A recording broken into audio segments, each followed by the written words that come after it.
This is going to be a new concrete slab. It's going to be a new slab, going to extend 10 foot out from the existing house.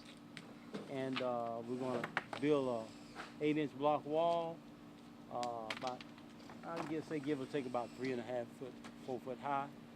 Fill that, and then we're going to fill this area and compact it and pour a 4-inch slab with 6x6 wire mesh and 6 mil poly.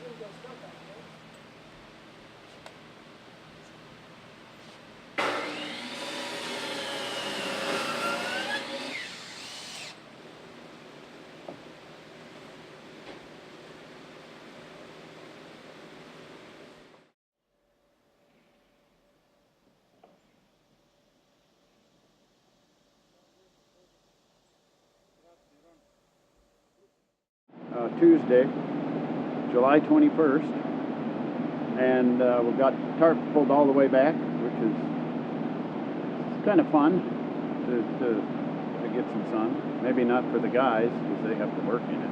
It is pretty hot today, but it just allows us to work freely on the roof, which is what we're doing today.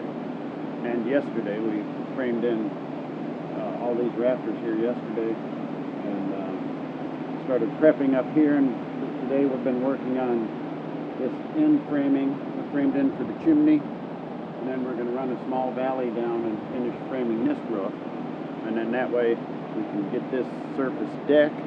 We have to do that because this section of roof here is what's called overbuilt, so we have to have this roof built and in place, the decking down, before we can extend this roof plane over and tie it in, because there was no good way to run a valley with two intersecting roof planes of unequal pitches, so that's always difficult.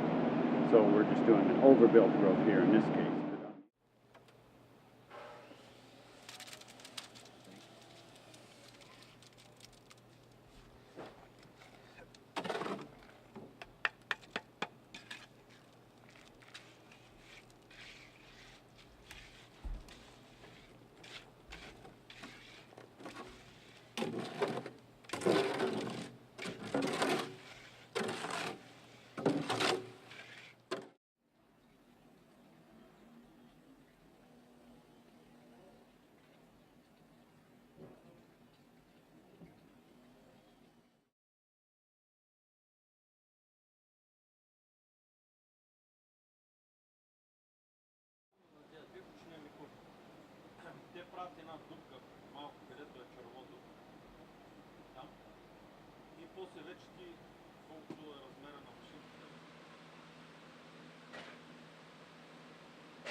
Valley rafters here, which of course this roof plane ties into, and then the roof plane of the dorm or shed roof will tie into this as well. So then on the outside rafter that you can see, which ties in to the main ridge, that's a 12-12 pitch.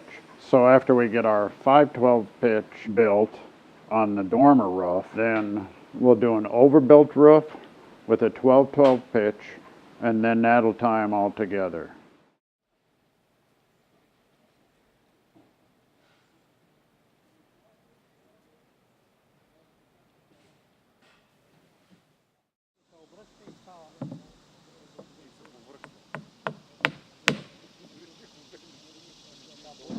Over here we've completed the framing and the plywood decking.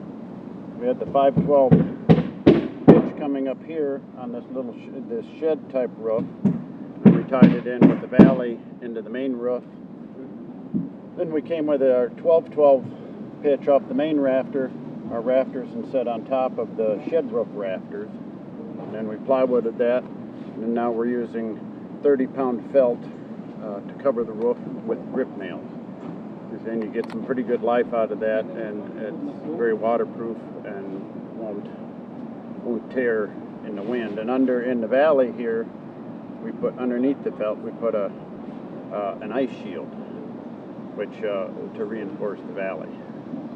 So then once we get this taken care of, we'll leave this here because it'll be weatherproof, and then we'll move on to another part of the house. And up here you can see where we've cut away just near the ridge. That's for air to come up through a ridge vent, which we'll put on as a cap on the ridge.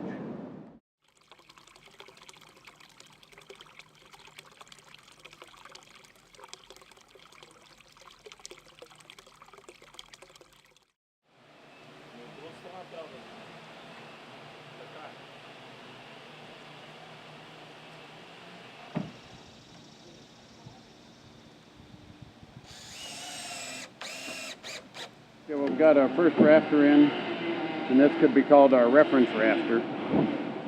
We're able to use this and get our valley line on the roof over there above the rec room, and you can see, I don't know if you can see that red chalk line, but that's the valley. And then now we can measure off of that valley up to the ridge, because every rafter will be different length. And then they'll come up and we'll just install them. Well, this is Friday, last day of the week. We're just finishing up the last section of roof on the back side here. Don't have too much longer to go, and we'll have it fully decked. I don't think we'll get it felted today because we have to do the ice shield. We'll use the ice shield on this shallow pitch surface, and to do that we have to run our fascia board first and then put our drip edge on after that before we can do our ice shield. So I don't think we'll get it fully waterproof today, but it would be first thing Monday morning, and we would.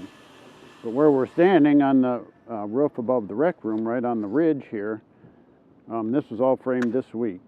We started out with just a beam on the south side and a wall on the north side and the ridge. So we framed all this, got it decked, did the collar ties underneath, got it felted, put in our valleys, framed this roof, framed the wall of the storage room down there so we could run our joists in that area. And then we completed this section of roof, which unfortunately you can't see, it's now under the tarp. But that was the shed dormer roof and the 12-12 gable pitch coming down and tying it in to the low-pitched 312 pitch down just above the attic space down low. But so we had a pretty good week, and starting next week, once we get this section waterproofed, then we'll turn the tarp and drop it. It has been every day brought over the back. We'll let it hang over the front side and then start demolishing the front roof and framing on the front. Are you tired? I cannot figure it out. I like my job. You know, if you like your job, you may be tired, but you don't feel it. Yeah. So I'll tell you a case. A young disciple, my friend from Bulgaria, went to India to talk with the master. He's about 40, 42.